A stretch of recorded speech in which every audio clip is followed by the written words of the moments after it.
everyone, Loremaster for Sotek here. Hope you're all having a lovely Friday. I was going to make a video today kind of talking about Creative Assembly coming out with a little tiny statement about potentially getting some updates in February, but when I looked into it, it pretty much just amassed to Creative Assembly saying, yes, it is February, and we are going to release news, but not yet, but in February. So somewhere between today and the next 25 days, we'll get some Total War news, hopefully maybe with a roadmap to see what's like coming down the chute. We still have a little ways until Q2, which is when they were originally planning on releasing the Chaos Dwarfs, last we heard. Q2, I believe, starts at the end of March, early April. So it's coming up, but based on the fact that we haven't heard anything just yet, I assume that's what we're still on schedule for. Normally, for those curious who maybe are newer, I should say, to the Total War kind of track as far as how they announce and release things, typically for large types of DLCs, like what I imagine the hopefully Chaos Dwarfs will be, they tend to start announcing stuff 4 weeks in advance. So usually about a month before the DLC will drop is when there will be some kind, there'll start being like teasers or little like cute hints or whatever, maybe an article. Then they'll drop the really big release trailer that's going to get everyone like insanely excited. And then after the release trailer, there will be a few weeks of build up where you'll have like, they'll release like little images or posters for all the different legendary lords, usually like one a week. While also focusing on like the different elements of whatever the new campaign will be and all that stuff. So hopefully that's something that we'll see coming to us sometime by the end of this month, maybe early March at the latest, assuming they're still on schedule, which I assume they are. I can't imagine that they're running any further behind schedule, but you know, we won't know until we see. I know things are a little bumpy over in the UK these days, so it could be that they're having some issues with that, though I haven't heard anything that would be bothering CA in particular, but that's not what I actually wanted to focus about today.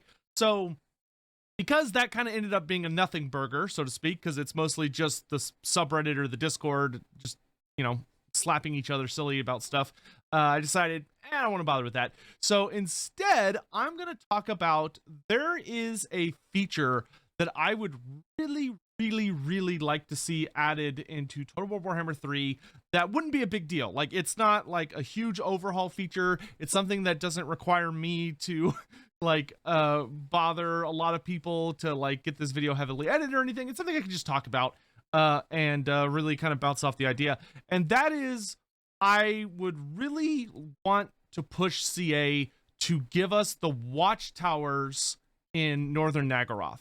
So for those who don't know what I'm talking about, the Dark Elves of Naggoroth are not really on friendly terms with the Warriors of Chaos. You may have noticed this if you play any of the campaigns in Naggoroth, whether that's Malekith, Hellebrand, Marathi, Valkia, Sigvald, or Grombrindal, or Katep, or Sisters of Twilight. Man, there's a lot of Naggoroth campaigns. But in any event, there are supposed to be a series of towers that guard those kind of lanes, and I'll put up some footage here while I'm talking, but there are these various lanes that allow you to go from the Northern Chaos Wastes into Naggoroth proper.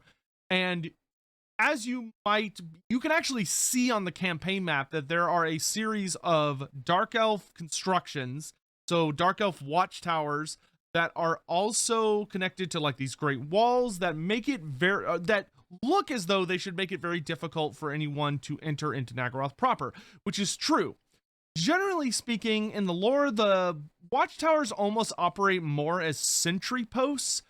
They generally don't tend to be the focus of like major siege battles or epic confrontations, though sometimes they do, but very often they tend to more like signal fires that allow the Dark Elves to know that an invasion is coming, and then the Dark Elves respond very quickly by reinforcing those watchtowers with great armies, which usually leads to large-scale confrontations. But honestly, to me, I would just like to see the Empire Fort system used. So we do have a couple of different quote unquote gate systems, which is that you have the Empire Forts, which are, built into the sides of the mountains in Total War Warhammer, being the Grey Mountains and the vaults that prevent enemies from just like waltzing from the Border Princes or Bretonnia straight into the Empire, right? They have to go around the ocean, past Marienburg, or they need to come up through Blackfire Pass.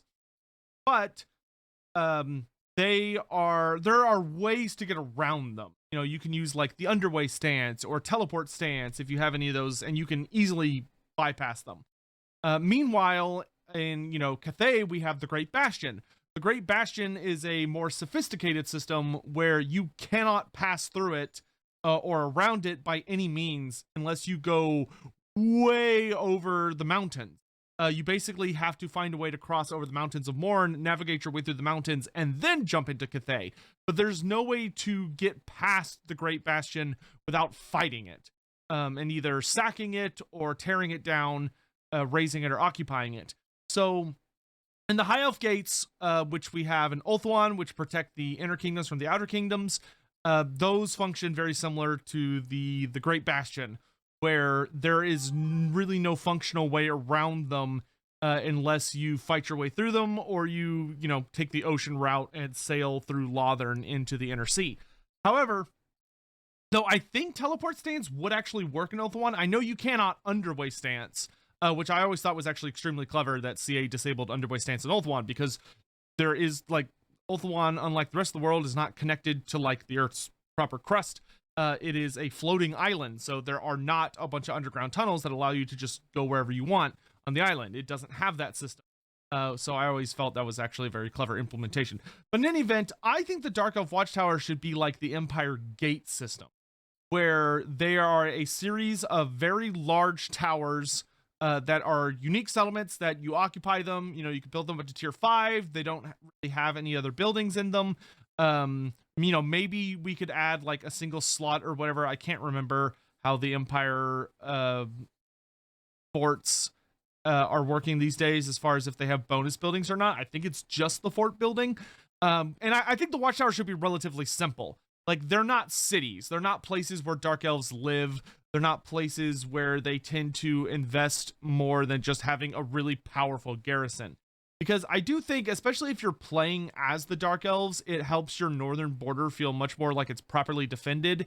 And it kind of makes it where if you're playing as one of the Chaos characters and you really want to push into Naggoroth, you really need to build up a proper army by, conquering or slaughtering everyone in the Chaos Waste before turning your attention onto Naggoroth and fighting your way through the towers like a proper threat. You are a proper invasion.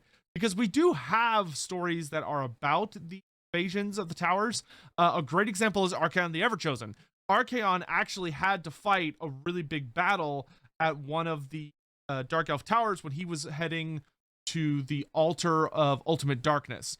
And if you want to hear that full story, I'll have a link either at this part of the video or some point along here to the Archaon lore video, which you can go check out. And if you get to, you'll know when you get to that part of the video that describes that battle, but which is actually why Valkia is very heavily associated with Naggoroth, is she actually appears during that battle, and of course she attacked Naggoroth during the end times. But the Watchtowers have always been a very significant element of the contest between the Kurgan and the Hung and the Dark Elves. So it is very strange for me not having them there.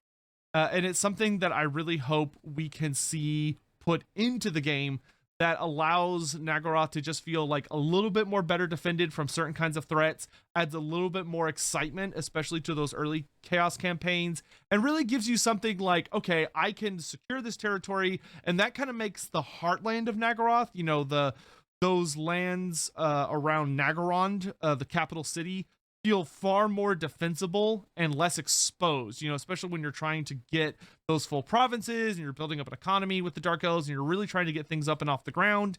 You want that territory to be much easier to protect than it is normally. And it feels designed for it. I mean, there are literally lanes there are 4 lanes going from Naggoroth to the Chaos Waste. It feels as though Creative Assembly was intending to put Watchtowers there, and either due to development time or something, they just weren't implemented fully. There's even the structures kind of there. There's just not like a proper settlement with a little area of effect that prevents people from moving through it. But now that we have these functioning systems in Immortal Empires, where we have these like badass Empire force that you cannot just casually walk by, they will stop you and attack you if you try and sneak past them. I think having those Dark Elf Watchtowers would be a really, really excellent addition to the game. I also don't think it would be a very difficult addition to the game. You toss them in, they count on their own as a single settlement province. They don't really give you much in the way of any kind of buffs, but they just provide a really powerful defensive force. And if you're playing as any of the forces in that area, it really gives you something exciting to latch onto that you could use against your many enemies who are trying to cross those narrow lanes and like really get to you. Now, I do think that they should be like the Empire Force, where you should be able to get around them by using underway stance or teleport stance. The Dark Elves did not invest nearly as heavily into their defenses and making sure the Watchtowers were like all seeing or able to defend against all possible threats as the Great Bastion or the High Elf Gates. They're much more on par with the Empire Fortresses, where they're more just there to watch the road for enemy armies. And if they happen to catch somebody, then, they have a very advantageous fight. I guess really the only thing Creative Assembly would have to do is make a new map. So I guess I guess there is a little bit of work that would need to happen, because they would have to create like a new map for the fortresses to really give you an iconic place to fight. But surely that can't be that difficult, and I do kind of have a hard time seeing another Dark Elf DLC, like a Lord pack. Like, I definitely could see Dark Elves getting 1 more legendary Lord and 2 more legendary heroes, which they don't have any legendary heroes now. But like, I could easily see like Shadowblade and Corrin Darkhand showing up as legendary heroes, and then giving us I can never remember his name, but the Executioner character as a legendary lord. And that, really you could just call it there, and I honestly genuinely think the Dark Elves would be completely finished. The only other thing I could possibly think of would be to perhaps add some more like unique Dark Elf Slaanesh hybrid type things to Marathi's faction. But the Anointed of Slaanesh, which were like a Lord level unit. But other than that, it's kind of really everything that I can think of, at least. Do let me know what y'all think. Like I said, this is just kind of a quick kind of like and ha video. Just wanted to kind of chat about something. I have finished some really cool scripts for next week. Some like lore stuff that I hope you're all really looking forward to. We're gonna be going into the stars, so I hope y'all are ready to strap on your space helmets and to explore some cool lore about Warhammer Fantasy, as well as some other interesting information regarding powerful artifacts. So if that sounds interesting, make sure to pop in next week, and we'll see you around. Also, I'm going to be streaming a lot today and definitely on Sunday. Probably going to be streaming a lot more of the Total War Warhammer 3, the new mod for oh my gosh, SFO, the Steel Faith Overhaul mod. So if you have any interest in that, keep an eye on the Twitch channel for when we're going live and stuff. I'm going to be continuing to try out a lot of campaigns. I've actually been having a really good time with it so far. So hope you're all doing well, and I'll see you around. Thanks for watching. Bye.